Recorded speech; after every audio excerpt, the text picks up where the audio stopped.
Let's see if he'll talk to us. There's no way. Ask him. How convinced are we that he's guilty? What percentage convinced? 100%. I'm about 70. It is no accident that this tree trimmer was accused of rape in another county. He'd have to be Mirandized. It's a death penalty state.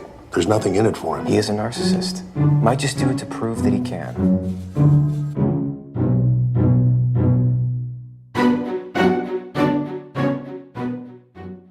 If you love this podcast, I'm sure you're looking for other great true crime podcasts to listen to. Wondery, the network behind this show, has other podcasts for you, especially if you love the way we tell stories here on Real Crime Profile. Great shows like Best Case, Worst Case, Locked Up Abroad, and Hollywood and Crime. All of them are amazing storytellers that you're going to love. So if you're looking for more variation in your podcast, like true crime, entertainment, or audio dramas, they're all available from Wondery. Just head to apple.co/Wondery. That's apple.co/Wondery. Or if you're an Android user, head to Wondery.fm. I mean, Definitely looks older than 12. that's what I thought. Okay. Thank you. So it's not just me. Well, I mean, these girls these days, they're developing so early. They sure are. Of course, Lisa was in junior high. Whoever picked her up might not have known that. I mean, I'm sitting here racking my brain, trying to remember if I saw someone, but... We believe he thought she was older than 12. She was friendly. Probably came up to him. He thought if they got together, it'd be consensual. Well, 14 is the age of consent. Is that right? Yeah. I guess George is kind of forward-thinking in that respect. Hello and welcome to Real Crime Profile. This is Jim Clementi, former New York City prosecutor, retired FBI profiler, and writer-producer on CBS's Criminal Minds. And with me today in the studio is... Laura Richards, criminal behavioural analyst, former New Scotland Yard, and co-creator and executive producer of The Case Of. And I'm Lisa Zambetti. I'm the casting director for Criminal Minds, where Jim Clementi is my colleague. Here we are at the season finale of the first season, and I believe there's going to be multiple seasons in years to come, of Mindhunter. Mm-hmm. They commissioned season 2 before season 1 had even fully aired. That was quick. I think the next season is going to be set in Atlanta, to be about the Atlanta child murders, which I don't know anything about. But well, John Douglas was an instrumental part of that prosecution, and yeah, he's got a great story to tell. I've heard him tell it a number of times. It's really fascinating. Right, so here we are. Before we get into the actual episode, I wanted to talk about the opening credits. Sorry, I just have to. Please do, Lisa. What can you share with us? You know, when I was rewatching the show this morning, and I know Jim did too, I was noticing that I don't skip through these credits like I normally do. You know, there's a cold opening scene, and then it goes into the credits. And a lot of times on Netflix, you can skip the intro, and I wasn't. And part of it is kind of settles you into the eeriness of it. But also, David Fincher is famous for his opening credits. Some of them have gotten awards, like really? Girl in the Dragon Tattoo. It's a big thing with him. So I was looking at the credits and going, why do I keep watching it? Well, first of all, the music is haunting. It's like this. The music definitely is. It's piano music. But then I'm watching it, and so you see a reel-to-reel tape recorder, which of course we don't use anymore. This cold machine that's being loaded with tape, and intercut with it at 4 frames a second are very graphic photos of corpses, and it made me think of Fight Club, because that's a theme in Fight Club, where Tyler Durden shows movies with a clip of pornography in them just to sort of throw people. Anyway, but so it's very chilling, and yet you can't stop watching it. And I think that he uses 25 photos of corpses in this intro, and it's just really an interesting, haunting way to start. And people have written very eloquently about this. So the credits are meant to shock this and to warn us that what you're going to see is going to contain violence against women. And isn't that true? In each instance of violence we've seen in Mindhunter, the victim has been a young woman. The crimes are motivated by the killer's distorted relationships with women in their lives and their sexual-related hang-ups. Essentially, the women shown in the credits could be any and all of the victims. For For the killers on the show, women aren't individual human beings who deserve to live. Women are objects of scorn, violence, fascination, and sexual frustration, easily overpowered and easily disposable. The opening credit sequence is harrowing reminder of women's place in the imagination of some of the Mindhunter characters. So there you go. I would go even stronger than that. I would say it depicts hatred and, you know, the enraged, sort of misogynistic views. It's absolute contempt for women is evident in all these serial killers. The women in their lives, the significant women in their lives, and others didn't do as they wanted them to, or didn't behave in the way that they wished them to. So, you know, misogyny and violence against women and girls, you know, is across the whole of this series. And, you know, I think one of the things that we've said it before that they do well, it's not too gratuitous or sensationalist in terms of the actual cases. It's not, I think there are very few scenes showing, you know, bodies. But this is all about violence against women and girls and hatred and contempt for women. I'd take it one step further because that's what it is. I'm naming it. Absolutely. Absolutely. All right, so now we get into it. The last episode we left with Agent McSqueaky sending a tape, and we start this episode with mail delivery, but it's mail delivery from a very unwanted suitor to Holden's attention. At this point, it's apparently the fourth or fifth card that Holden has been receiving, asking him to come back and play with his favorite 6'9", 385-pound serial killer, Ed Kemper. And not my idea of a fun play date. No, well, not his either. And I think he just hangs them on the wall as trophies, I suppose. But he kind of ignores them, and that'll come back to haunt him a little later. Does this happen? Do serial killers become obsessed with the people who either catch them or who... Well, I wouldn't call it obsession. I think it's more internalized. I think because the rapport building process and the interview process is meant in some cases to actually build them up, to play to their ego. And so it's just furthering their own ego. They want the FBI. Remember, they're locked in prison for the rest of their lives. This is the only real interaction he has with the outside, any kind of, sort of intellectual repartee that he's going to have is with these FBI agents. And they're also going to be responsible for him, quote, going down in history. And so it's that. I think it's very egotistical, and sure, there are plenty that agreed to talk to us because they want to be part of that. So to say that they would also try to continue it when we're sort of done with them, just, I think, normal. The fact that, when the agents are going and interacting, you said it, Jim, I'll put it in a slightly different way.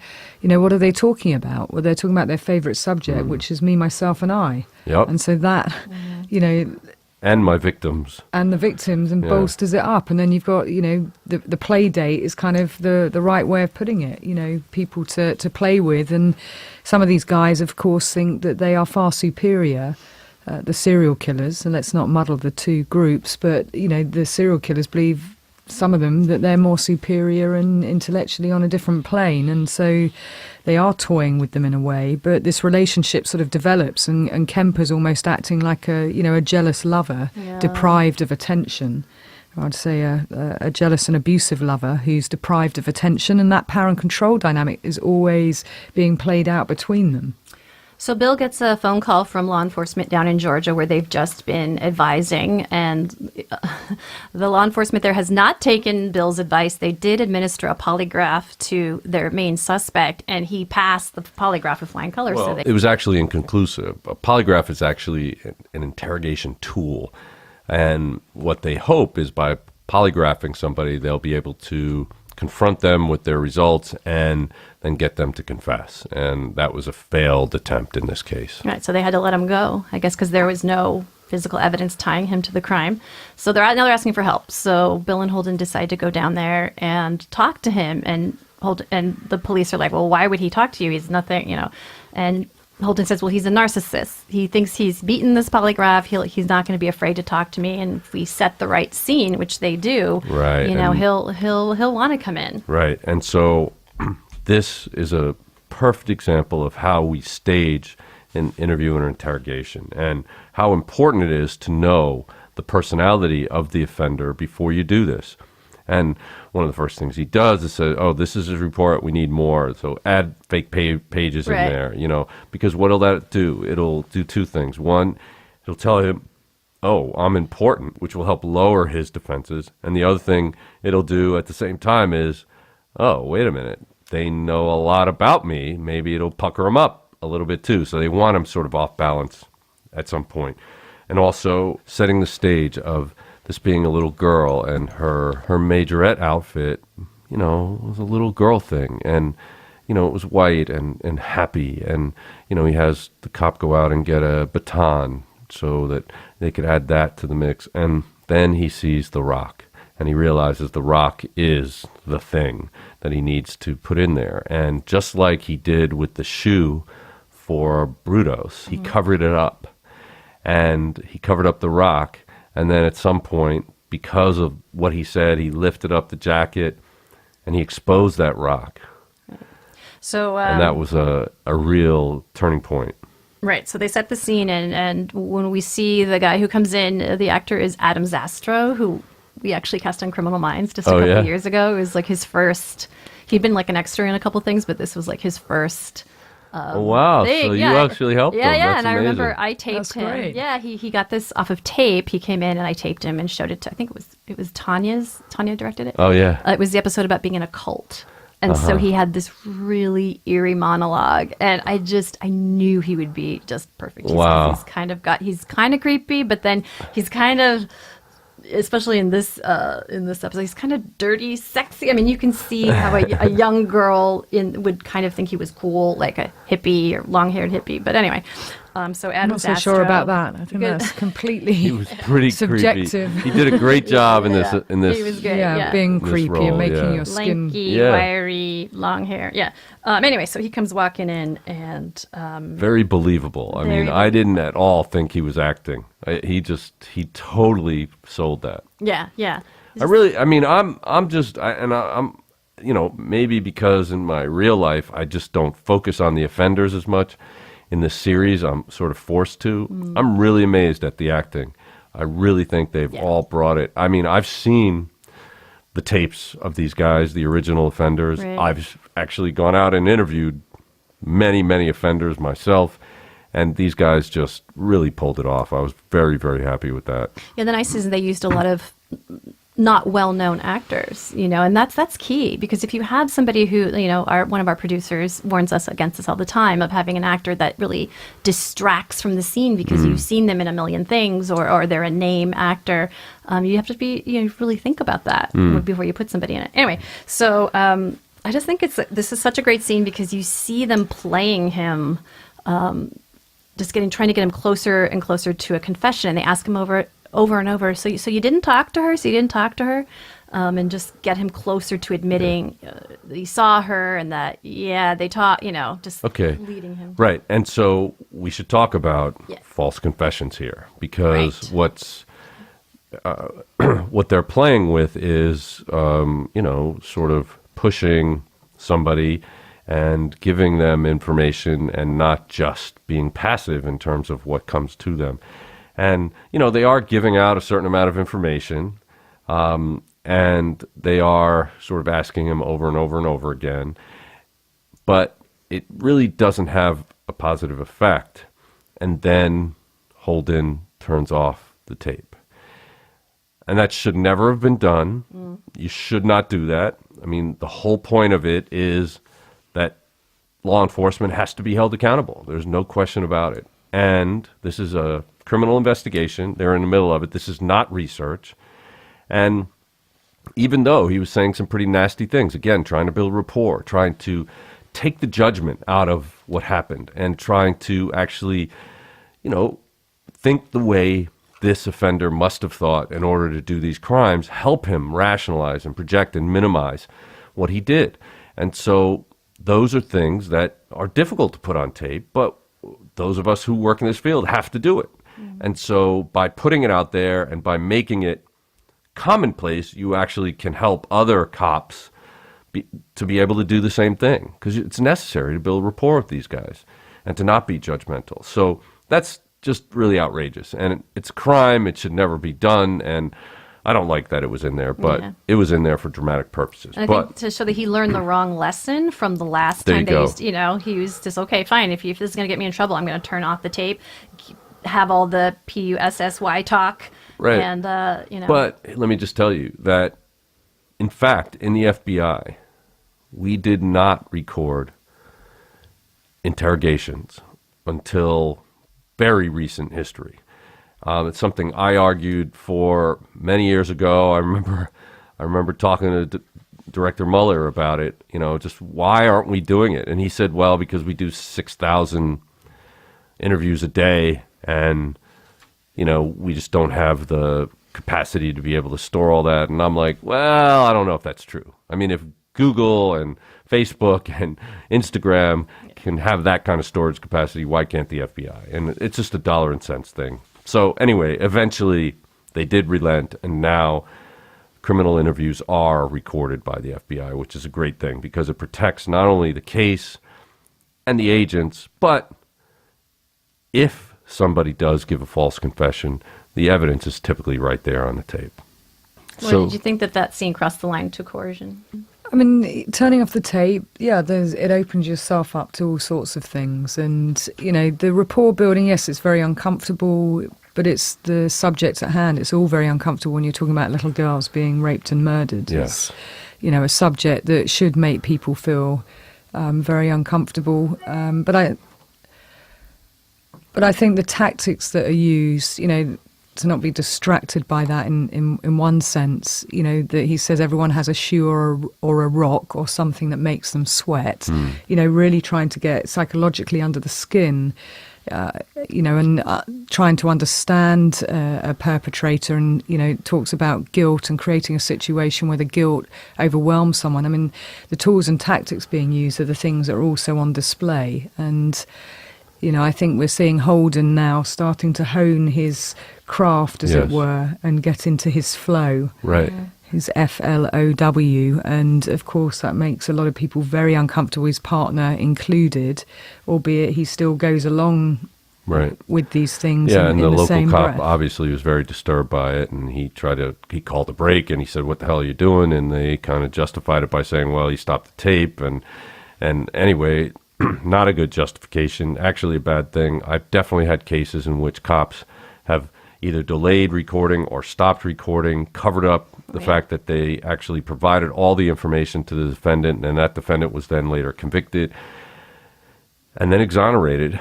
And it's a horrible situation, and I would definitely advise against it in any case, because it's a crime to do that and cover it up.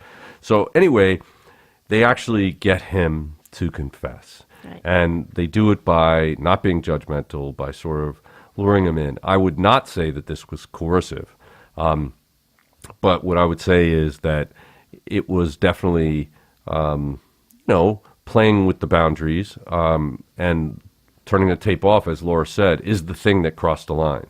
But what they said and did actually wasn't that bad. And when he revealed the rock by picking up her majorette jacket, and the defendant was just fixated on it. He couldn't look away. He realized, oh my God, they got me. And so he started confessing, and that everything turned. It's like, okay, we know you did it, no problem.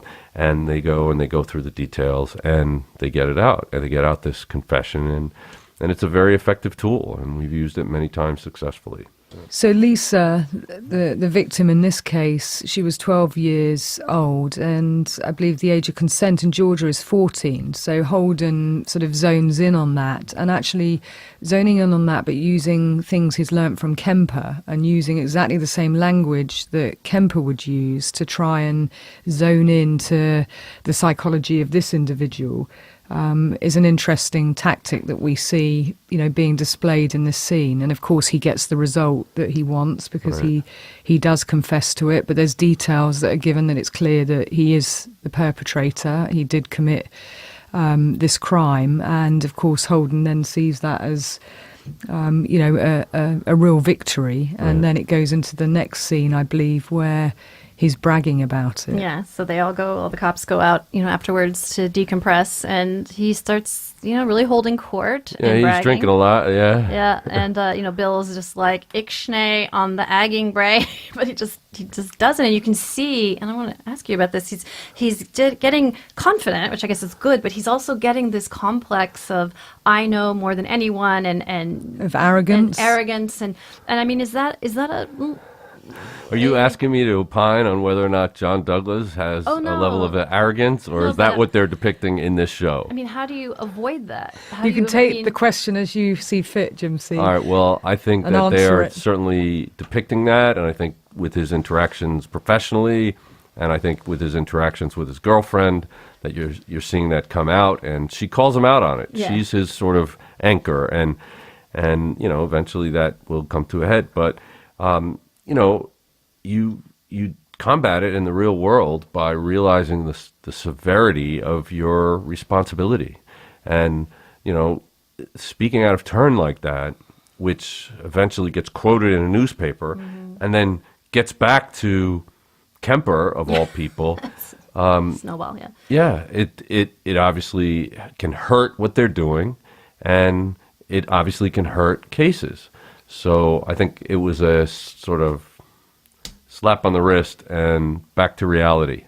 So after he is all bragging and getting all this attention in the bar, he goes home and comes back to earth with Deb, because she completely questions him. Like, you went in there predisposed that he was guilty, and so everything you did, led you to the desired conclusion. I mean, did you notice that at all in this? Well, or? actually, that is a very effective interrogation technique. In fact, if you don't have yourself convinced of it, it's impossible to convince the person across from you that you do feel he's guilty. But that's a turning point in the interrogation. In other words, you ask questions, you look at the evidence, you go in there, with the knowledge. And if the person is not guilty, then you will typically see different behaviors when you confront somebody. For example, somebody who is innocent will typically continue to deny and get in your face. And those things, as you don't listen to them, they'll get more forceful and more frequent. Whereas people who are guilty, they sort of plateau out and kind of fade away, their denials. And so that's something behaviorally that tells you something. And then, you try different things, you test different things. If that guy were not the offender, why would that rock affect him at all? Yeah. So it's a test. And so you set the stage to see how he reacts to it. And it will either confirm or refute what you believe. Now, that said, once somebody confesses, you still have to drill down. You have to get all the details from them, things that weren't publicized, see how they used different tools and things and where they left things, so that you can verify whether this guy did, in fact, commit the crime. So, as a result of this confession, they make a big deal out of the fact that he is now going to be subject to a death penalty prosecution. Right. Somebody at the bar, one of the cops at the bar, talks to the press, Right. and this whole case kind of comes out to the public, which is key. And you would never want that, right? You would never want the public to kind of know all of the techniques that you're using or No. bring attention to yourself. That seems very antithetical No, in fact, to the FBI. I think we do a good job sort of depicting it in Criminal Minds. When profilers interact with law enforcement on a case, they basically do what they do and they fade away into the night. They don't hold press conferences and tell people what they did and brag about accomplishments. And because of that, many people think there haven't been a lot of successes with profiling. They don't realize there have Yeah, been that's- thousands yeah. and thousands of cases. It's just we don't do PR. We help law enforcement. We don't take the credit for it. And so this was a big faux pas. This was something that, really shouldn't have been done, and it had bad consequences. Right. And when Dr. Wendy is like, oh, hell no, this is going to be very bad because, as you started to say, it's a death penalty case, and she wants to try to convince the prosecutor not to go for that because she's Right. afraid that why is she afraid of that? Well, because if they're using the research to convict other people, and then they're going to kill those people, who's going to want to help? So why are they going to want to talk to the unit? Or it's counterintuitive. Right. So this actually brings up a point that was near and dear to me, because I believe I was the only profiler that was against the death penalty. Everybody else thought it was great when it happened. People would celebrate that one of their serial killers or serial rapists or child abductors got the death penalty. And I'm against it on principle. And so because I know that the death penalty is actually applied greater towards minorities and poor people and people that don't have the wherewithal to fight and have great teams of attorneys. So because it's not fairly applied, I don't believe it should be applied at all. And just the fact that you could have multiple people, hundreds of people on death row, exonerated later by DNA, I mean, it just speaks volumes about why we should not have the death penalty.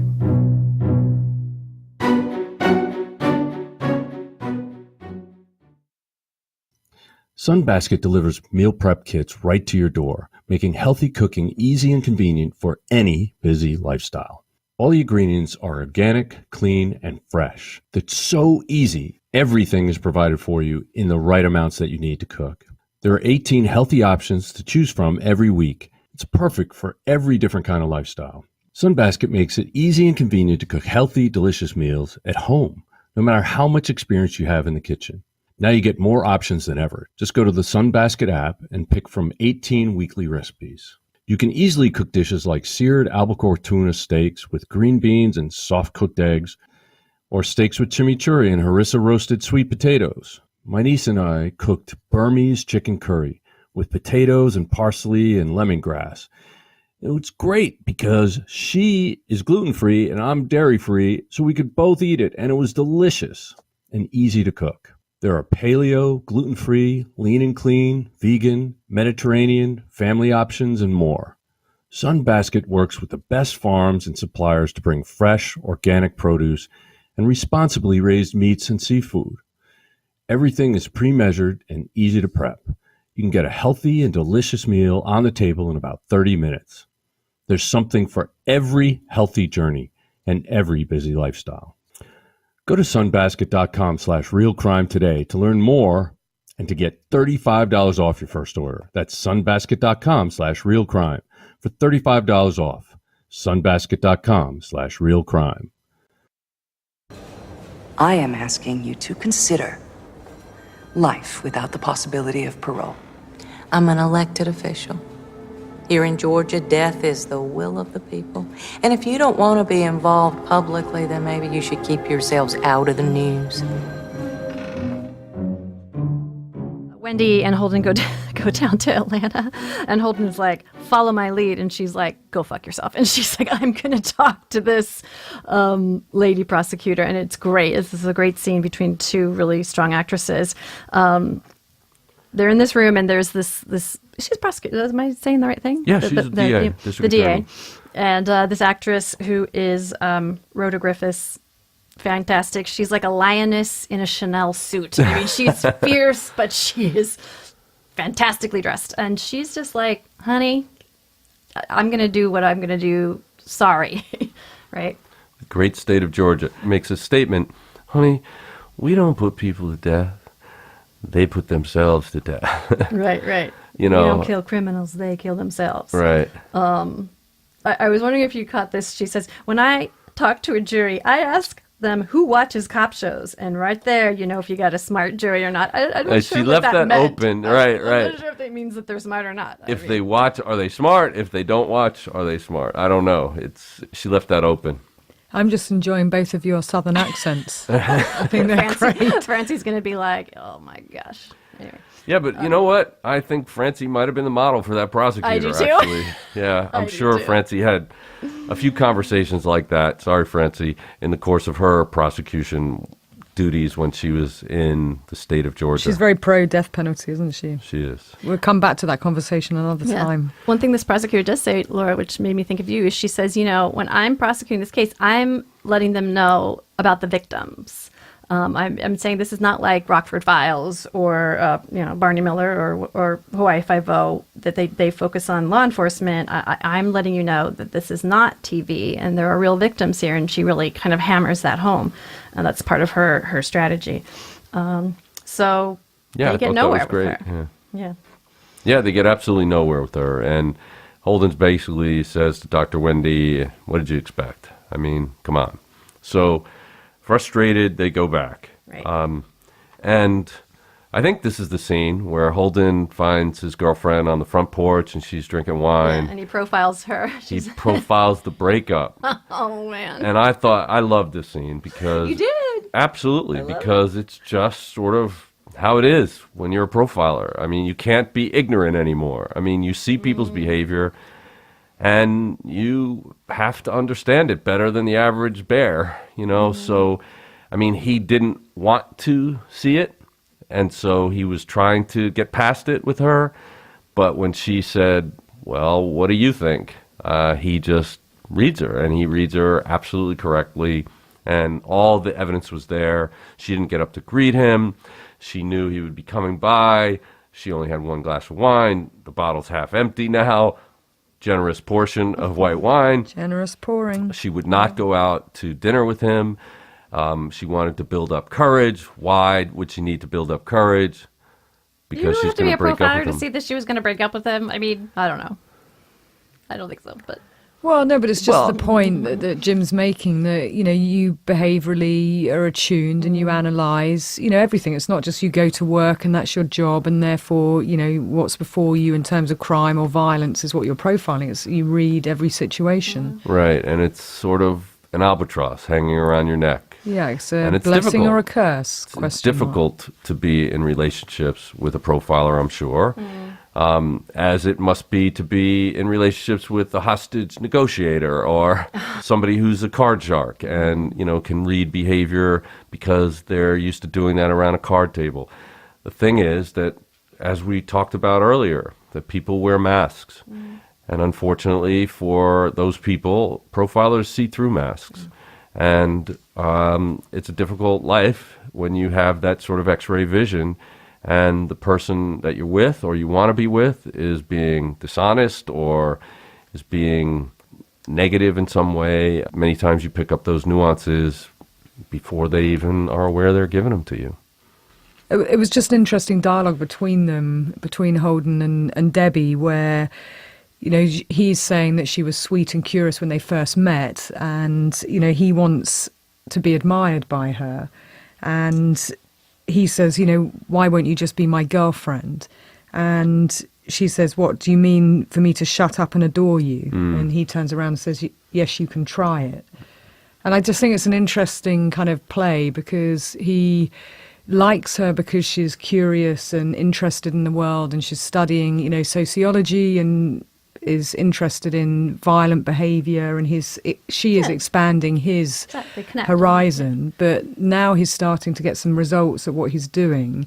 He's now gone into Brachiosaurus mode, and he wants to be put on this pedestal and adored by her, and he doesn't want her opinion. He wants her just to be admiring him on the sidelines, which wasn't the deal when they got together. And I think there's an interesting switch in the temperature of their relationship and the dynamic in it. And I think that's interesting because that's something that profilers get too in relationships. Stop being a profiler, just be my other half.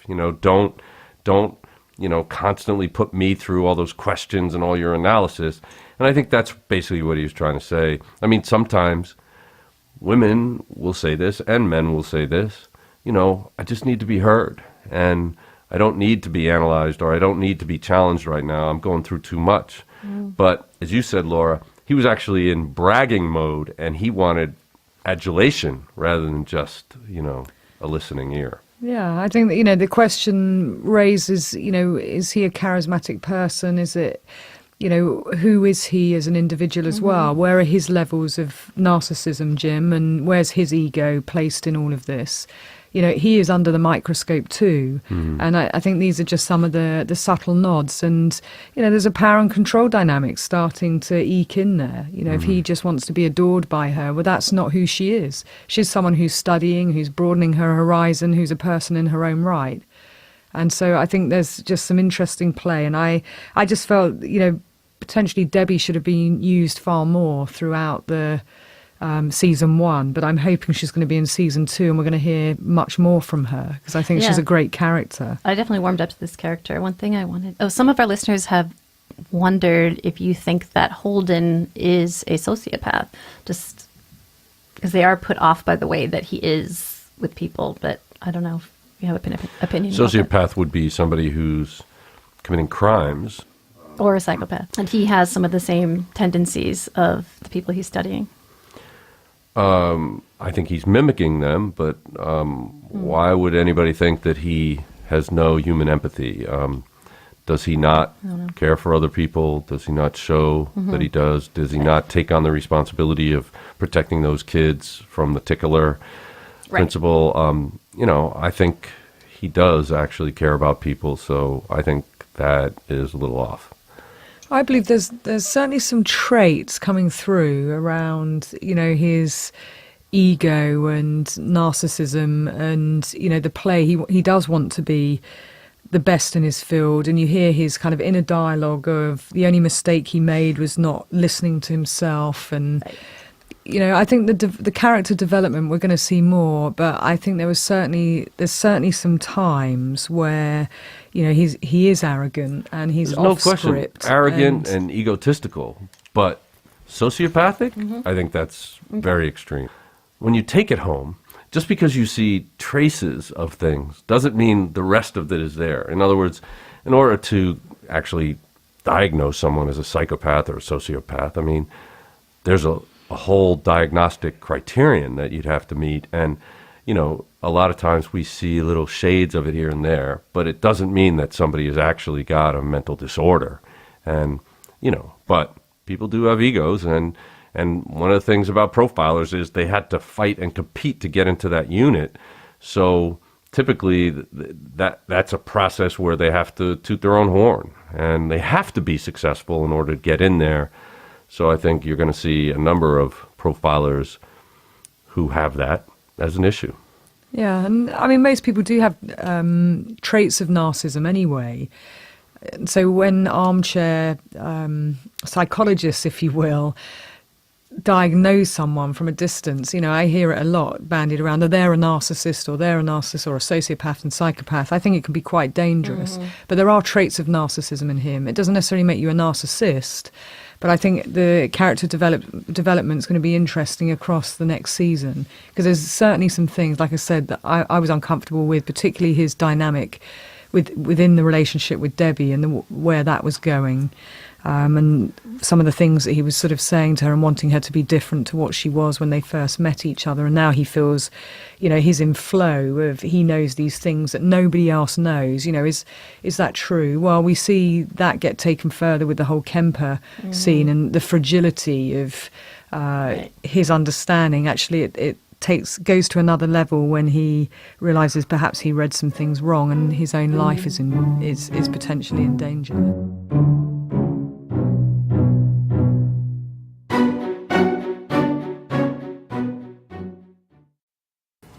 What's this behavioral profiling you're touting? Well,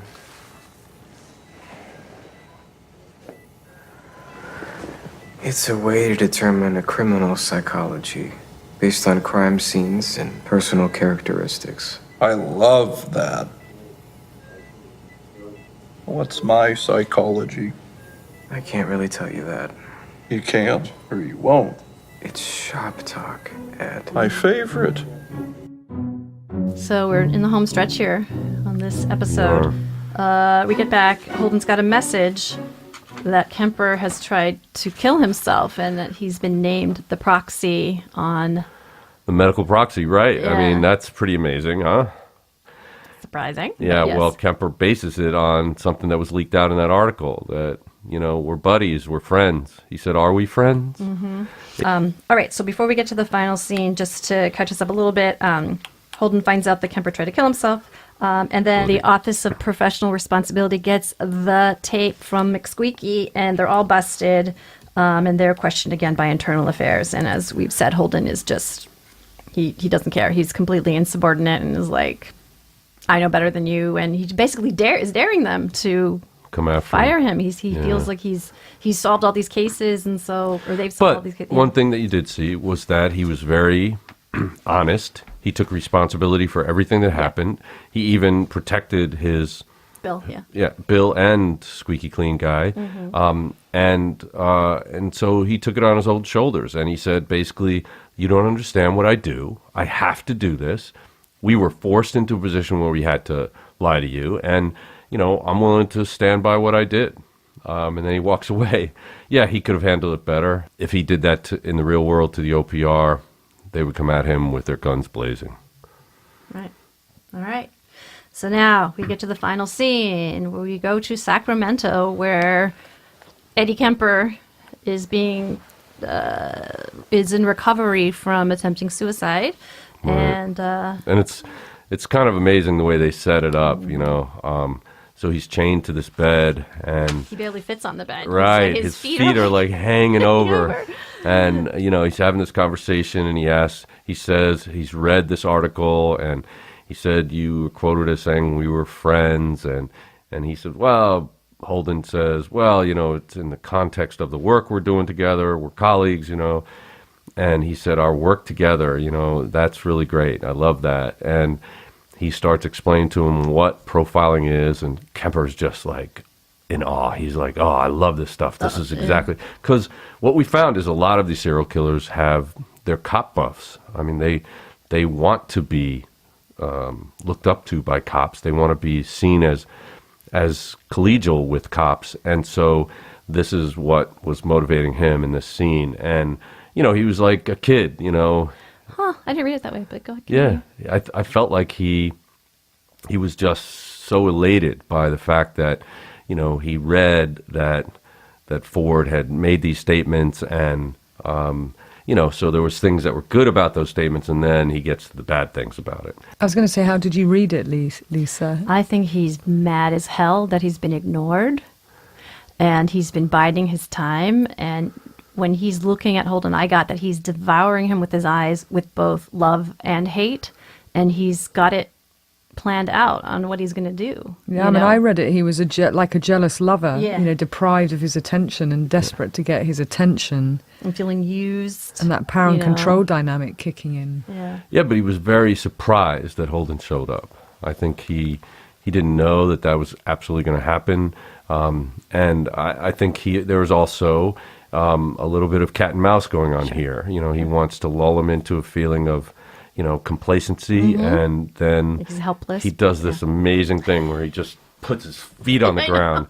Boom. Terrifying. Yeah, and then he It's the stands simplest up. move. It's Yeah. the simplest thing Yeah, that but has it's the very greatest threatening. effect. And then as the nurses at the station go away, he takes that time to like race out to the end of his chain and block off Holden's escape. Yeah. And at the same time, he made a comment, interesting how in the emergency rooms here, there's no way to call for security. And then he says, I could kill you right now very easily. The threat, the subtlety, So soft. the softness of it, the reality of it. And you could see Holden looking up to this monster. And I've been in the room with these monsters, these physical monsters, big guys who could kill you, and they have nothing to lose. And you don't have your weapon with you. Right. So it's a difficult situation to be in. Of course, he's in a really difficult situation because he's cornered, and now he knows that Kemper is pissed off, and he's coming at him. And it's a really, really good scene. I mean, just very well executed. And what I is he- defy anyone to watch that scene and not have an increase in their heart rate. When you see a big guy like that suddenly move quickly, because until now he's been kind of just like a lumbering heavy. Right. When he gets up and moves so quickly, it is very jarring. And Right. what does he say about the women he killed? You know, he could never get anyone to stay with him, and by killing them, they become his Spirit wives. And they're with him to this day. And he said, I could kill you now, and then you'd be with me forever. Yeah, it's really scary. It's very high on the creepometer. Right, and then he comes closer and closer and closer. And it's really, you're like, what's going to happen here? And you can see Holden sweating, and he's looking up and he's sweating. He's like, what did I get myself into here? He's looking around. Nobody's there to help him. Of course, I would be looking for any instrument to whack this guy over the head with just to make noise and get the hell out of there. But he was just in panic mode. And then what does Kemper do? He comes up and hugs him. I mean, just totally engulfs him. And this freaks out Ford. I mean, he just flips out, and he's able to wrangle his way out and run down the hall. And, you know, he's in the middle of a panic attack, and he collapses, and you know, he's saying, I'm dying, I don't know, he can't answer questions, and he just thinks he's dying. It was a terrible thing. And I'm brought back to the reality of John Douglas. In the course of doing these interviews, he was traveling a great deal, and it didn't happen in the hospital, but at some point he collapsed, and I believe he was found 3 days later in a motel room when he didn't show up back at Quantico. And he almost lost his life. I mean, he and I share that. Like, we've had some near-death experiences, or, you know, should have been death experiences. And, you know, it was a terrible turning point in his career, because he realized that all this stuff was just weighing on him, this terrible, terrible stuff. And I thought they depicted that in a very, very good way here. Just, I mean, I was so scared for him when he was in that room, and Kemper went at him and hugged him. I thought, this is it. He's over. So I thought they did a great job. Yeah, I love when he was lying on the floor, all of the voices of his past are just coming back, all the warnings, all of the, you know, that was great. It showed the vulnerability, and that's, you know, the truth of the matter, isn't it? The human being part going into that situation. It's incredibly risky, but that vulnerability that comes to the fore, that Kemper could have actually done whatever he chose to, the bear hug, which is kind of even creepier and more sinister, and just, this panic attack that happens, complete fear that sets in, and he is gripped by the fear, and that's what the panic attack is all about. Yeah. So we close out of the scene with Led Zeppelin. The final scene is going back to BTK. He's outside of his house, and he's throwing his bind, torture, and kill sketches into the fire, burning them. And what I believe that is saying is he's now committed to actually acting on these fantasies. He's burning all the evidence of it, because he's about to start doing it in the real world. Yeah, it's In the Light by Led Zeppelin. So that's what it goes. That's what it ends with. Yeah, it's when he enters the hospital, and then when he leaves with his panic attack, it's Led Zeppelin. And there's still one more scene with BTK. So there you go. Wow. I mean, more to come. And then we go out, and I believe, and I felt this throughout watching the series, that this is going to come back season after season after season, because there's so much good material, and I think they're doing an amazing job with it. And I think, you know, everybody involved, all the actors, all the producers, the directors, everybody did an amazing job putting out such a great piece of work, because not only is it entertainment and enthralling and captivating, it's actually teaching some really good stuff. And I think we've attempted over the years to do the same thing with Criminal Minds, and I think this show is going to do that in a very real way, and that's a wonderful thing. Yeah, there's no shortage of stories to tell, Nope. I'm sure. Stories within stories, and subplots, and the characters, and of course the cases that go with it. So it does so many things all in one show. Yep. And as you talk about, Lisa, you know, the cinematography, the blouses, the wallpaper. You're educating me certainly on some of the things that useless information. But anyway, no, because it all goes into making we don't show. see those things the way you do, and it's great to hear it. I'm looking at the content and the language and the cases and the kind of the interactions and the genesis of the behavioral profiling unit, and that's what's so great when we're having this discussion. You know, we're pointing out different things. It's an education, so thank you. Yeah. And do you have any recommendations? I do. So I would recommend 2 movies. One is called I, Tonya, and I thought it was so well written and executed. It was a historical event that I was alive for, and I thought I knew, but I didn't. And what was most amazing about this film is at the end, when you see this film and all the different actors, all the crazy things that went on, they actually show the real people being interviewed. And some of the things that I thought were absolutely made up, they were not made up. Really? They were real. So that was amazing. God. And then the other movie that I really loved was Molly's Game. Surprisingly, I had never heard anything about it, but it was Idris Elba and Jessica Chastain. And Idris played his role very understated, but he had one incredible monologue that I thought was great.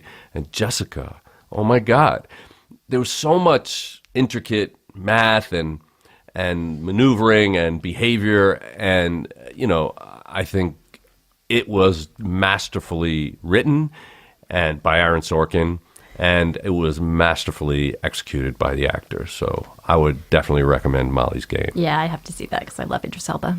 Please Google Idris Elba with cupcakes and a puppy, and you'll be very happy because that's a great picture of him with the cupcakes and a puppy. I do have a recommendation. Actually, Jim, you turned me onto this series called Black Mirror. The most recent season is fantastic. Really? Some of it is extremely disturbing and violent. So, caution there. But I really enjoyed it, so I recommend that. Yeah, well, I watched a couple of seasons of it, and I can't wait till the next season of Ozark comes out. It's a show by Chris Mundy, and when I started watching it, I reached out to Chris, and I told him it was amazing, and he said that's great, and he said he was very busy writing season 2, so hopefully we'll get to see that soon. I thought it was really well done. Okay, cool. I'm just going to remind people again to watch Peaky Blinders season 4, and I'm going to say to Jim, please persevere with it. Put the subtitles on because it's really worth it. And the same, if you haven't seen it, Lisa, just put the subtitles on. It's incredible. The storyline, the plots, the acting, the cinematography, the music. I agree on the cinematography. That one episode I did watch, I thought it was amazingly shot, but I had to stop and replay dozens of times. I couldn't understand what they were saying, but I didn't know I could just turn on the subtitles. Yeah. You can. I mean, even I struggle with it. But, Lisa, you'll see some wallpaper that you can tell me about, the clothes. Blouses and everything. So many things that I've been missing without your insight. Okay, so. all right. I'll do my best. All right, guys. Signing off on our series about Mindhunter, an amazing Netflix original series by John Douglas, Charlize Theron, and David Fincher. Please watch it and enjoy. And for now, signing off on Real Crime Profile. If you like our podcast, there are a few things that you can do. You can take 2 minutes and go to Apple Podcast and leave us a 5-star review. You can also check out all Real Crime Profile offers and promotion and our sponsors in our show notes. Another thing you can do is go over to Facebook and like our Facebook page. And one last thing is please tell all your friends, family and colleagues about us and spread the Real Crime Profile word. Thank you so much for listening to us. We really appreciate you. Real Crime Profile is produced and edited by Paul Francis Sullivan. Sound engineered by Terrell Parham. Music composed by Simba Tsumba. Logo art by Jim Clementi. Real Crime Profile is produced by XG Productions and distributed by Wondery. For advice and support if you're experiencing stalking in the UK, you can contact Paladin National Stalking Advocacy Service on 0203 866 4107, or you can go on the website www.paladinservice.co.uk. If you're experiencing domestic violence, call the National Domestic Violence Helpline free phone 0800 2000 247. In the US, if you're experiencing domestic abuse and need advice, safety, shelter, or counselling, call Genesis, the 24-hour hotline, 214-946-4357, or go on their website, www.genesisshelter.org, or the domestic violence hotline on 800-799-7233.